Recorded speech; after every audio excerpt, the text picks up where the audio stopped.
She posted, "Finally free, with divorce papers." I commented, "Me too." Then I posted the DNA test showing her son wasn't mine. 7 years of child support got very complicated. I, 36 male, have been legally divorced for 4 hours and 46 minutes. I know the exact time because I've been staring at the digital clock on my cable box, watching the numbers change, feeling absolutely nothing. For the last year I've been told this day would be a relief. A new beginning. It just feels quiet. My ex-wife, Qley, 35, and I were married for 9 years. We have, or I thought we had, a son, Finn, who is 7.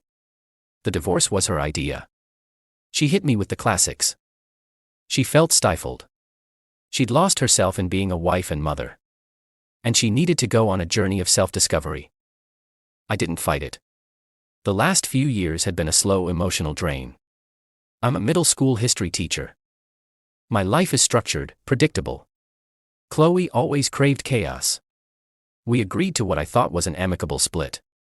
She got the house, I couldn't afford to buy her out, and I moved into a small, 2-bedroom apartment.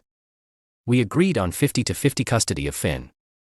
The court ordered me to pay $1,200 a month in child support, calculated based on our respective incomes. It's a massive chunk of my teacher's salary. But I never questioned it. He's my son. The quiet ticking of my new life was interrupted an hour ago by a notification on my phone. Qley had posted a picture on her social media.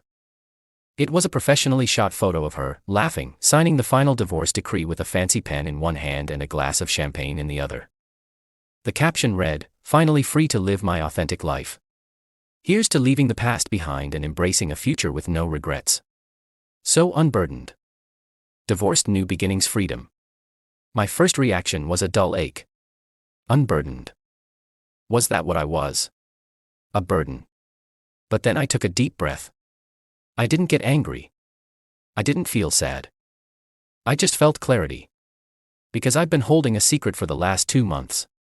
A secret I was waiting for the right moment to share. Qley, in her infinite self-absorption, had just handed me that moment on a silver platter. The seed of doubt was planted during a deposition 6 months ago. Her lawyer was making a case for a higher child support payment, citing Finn's future medical needs. Finn was diagnosed a couple of years ago with a specific rare type of deuteranopia, a form of red-green color blindness. It's a genetic condition. Her lawyer presented it as a lifelong disability that would require special accommodations. Later that night, I did what any history teacher would do. I researched. I went down a rabbit hole of genetics and X-linked recessive traits. And what I found was that for this specific type of colorblindness, it was genetically impossible for me to be his father. A daughter could inherit it from me and be a carrier, but a son gets his X chromosome from his mother. For Finn to have it, Qley would have to be a carrier and his biological father would have to have it. But the key fact, the one that made my blood turn to ice, was a simple Punnett square. My own color vision is perfect. I have no markers for it in my family history. Given Qley's genetic status, there was a near zero probability. I didn't say anything. I just went very, very quiet. The next week, citing the need for more genetic testing for Finn's condition, I got a court order for a comprehensive DNA panel for all 3 of us. My lawyer framed it as a standard part of due diligence for his medical file. Qley signed off on it without a second thought, probably thinking it would help her case for more money. The results came back 2 months ago. A crisp, clinical 99.999% probability that I was excluded as Finn's biological father. I've been sitting on that document ever since. I let the divorce finalize. I agreed to the child support. I signed every paper. I played the part of the sad, compliant, soon-to-be ex-husband. I was waiting for her to show her true colors, to gloat. I knew she would. And tonight, she did. So I opened my laptop. I went to her triumphant post. Underneath a sea of "Yes Queen and so happy for you" comments, I wrote a very simple reply, "Me too." Then I went to my own social media page. I took a clear, high-resolution photo of the DNA test results, with the probability of paternity 0% line perfectly centered. I posted it, and I tagged her. My caption was simple: "Congratulations on your new beginning, Qley. Here's to mine." After $100,800 and 7 years of misplaced trust, I'm finally unburdened too. Divorce. Truth. Paternity fraud. My phone has not stopped buzzing since. Update 1. The fallout was faster and more explosive than I could have ever imagined. It took Qley about 15 minutes to see my post. Her own, finally free post was deleted within seconds. But the internet is forever. Screenshots were already circulating among our stunned mutual friends. Then, her entire social media presence vanished. The first text came at 10:17 p.m. It was just a question mark. The next one, a minute later, was less coherent. Take it down. Take it down now. Then the phone calls started. I didn't answer. She left 19 voicemails. They were a fascinating study in narcissistic rage. Voicemails 1 to 5. Screaming. Incoherent shrieking about how I was a monster, how could I do this, etc. Voicemails 6 to 12. Threats. She was going to sue me for defamation, for harassment, for traumatizing a child.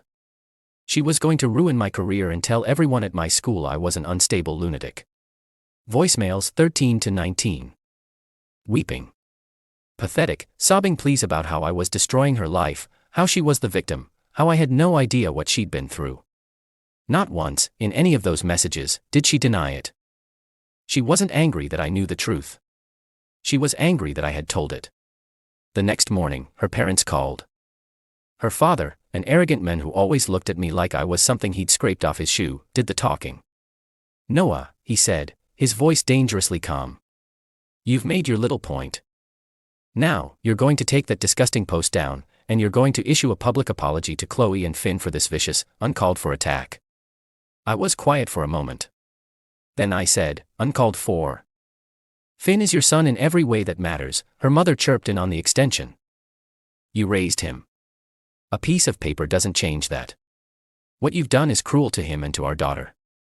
What your daughter has done, I replied, my voice as flat as a textbook page, is commit fraud. For 7 years, the piece of paper is evidence of a crime. The child support I paid, the medical bills, the emotional investment, it was all based on a lie. My post isn't an attack.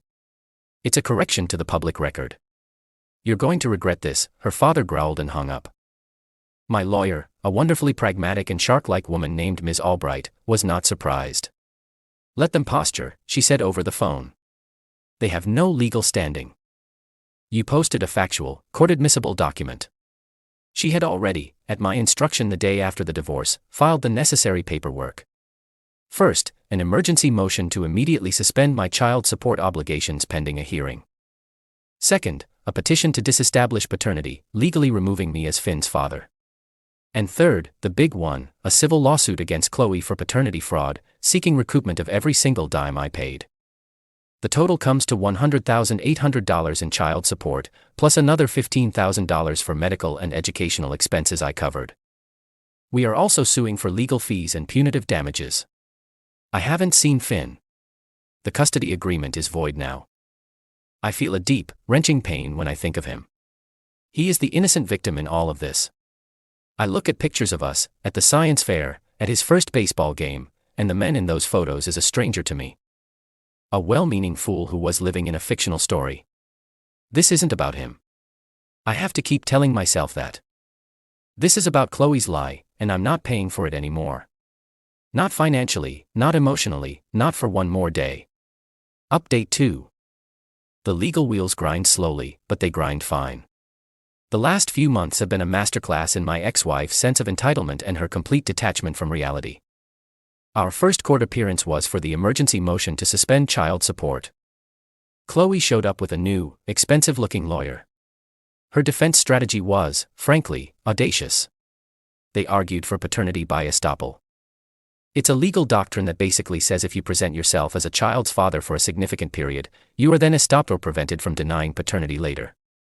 Essentially, you acted like his dad, so you have to keep paying, regardless of biology. Her lawyer painted a picture of me as a cruel man who was abandoning his son over a biological technicality. When it was Ms. Albright's turn, she was surgical.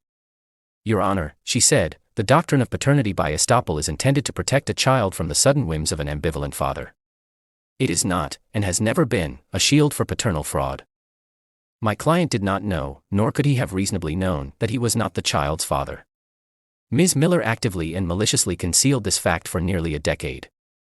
This isn't a case of estoppel. It's a case of theft by deception, plain and simple. The judge, a stern-faced man who looked like he'd heard every excuse in the book, agreed. He granted my motion. My child support payments are suspended until the final judgment. I watched Qley's face crumple. It wasn't sadness. It was the indignant rage of someone who has just had their credit card declined. The next step was a court-ordered deposition. Just Ms. Albright, myself, Qley, and her lawyer in a conference room. For 6 hours, my lawyer had her recount the timeline of her relationship with me, and crucially, her relationship with another man, just before we got married. Under oath, Qley was forced to admit that she had slept with a man named Damon a few weeks before our wedding. She admitted she knew there was a possibility he was the father. She admitted she never told me. Her justification was breathtaking. I did it for Finn, she said, her voice dripping with self-pity. Damon was to have a stable father, a good man. I chose you, Noah. It was a gift. Ms. Albright just stared at her. So you admit you intentionally defrauded my client for 7 years in what you are now framing as an act of maternal sacrifice. I'm a good mother. Qley snapped back, her composure cracking. I did what I had to do. The court has since compelled Qley to provide Damon's last known contact information. He has been served with a summons and a motion to compel a DNA test. From what I hear, he is not pleased. Qley's life is unraveling. Without my $1,200 a month, she can't afford the mortgage on the house. She's been sending me rage-filled emails, not about the paternity, but about the money. You're going to make us homeless, one of them read. Finn needs his home. You owe him that much. The entitlement is a bottomless pit.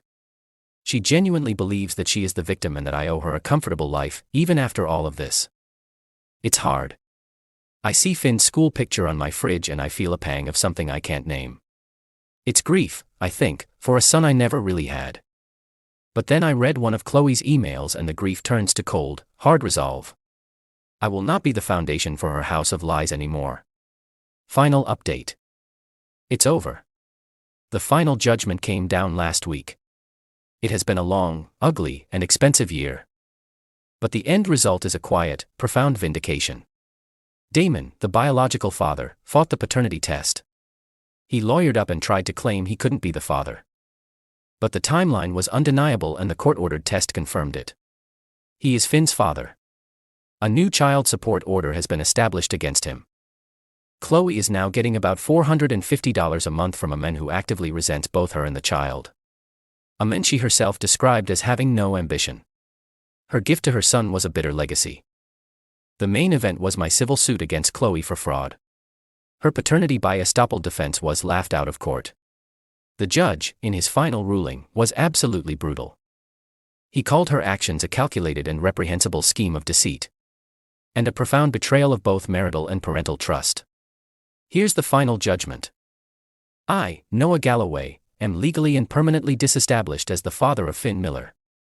My name has been removed from his birth certificate. A judgment has been entered against Qley Miller in my favor for the full amount of child support paid, $100,800. She has also been ordered to reimburse me for all documented medical, dental, and educational expenses, which totaled $17,450. Finally, she was ordered to pay all of my legal fees, which came to just over $32,000. The total judgment against her is for $150,250. She declared bankruptcy, of course. But this type of debt, when incurred through deliberate fraud, is not dischargeable in bankruptcy. She cannot escape it. A lien has been placed on the house, which she was already in the process of losing to foreclosure. My lawyer has begun the process of garnishing her wages at the boutique she now works at. I will get my money back. It will be slow, maybe a few $100s a month for the rest of her working life, but she will pay. The social fallout for her was absolute. Our old friend group, horrified by the long-term deception, sided with me unanimously. Her parents, facing the reality of their daughter's financial ruin and public disgrace, have reportedly stopped taking her calls. She got her freedom, and it's a lonely, impoverished place. As for me and Finn, that's the complicated part. I haven't seen him since the first court date. According to the court-appointed therapist, he is confused and angry, and Qley has been telling him that I abandoned him because he wasn't good enough. It's one last cruel twist of the knife. I won. I got justice. I have my financial freedom back. But it's a hollow victory. I lost a son. He was never mine to begin with, but my heart doesn't quite understand that. Last week, Ms. Albright helped me set something up. A portion of the garnished wages I receive from Qley each month is being diverted into a trust. It's an anonymous educational trust, set to be paid out to Finn when he turns 18. He will never know it came from me. It's not child support. It's not an obligation. It's an epilogue. A quiet acknowledgement of the 7 years that were real to me and real to him, even if they were built on a lie. I am free. I am unburdened. But it cost me something I can never get back.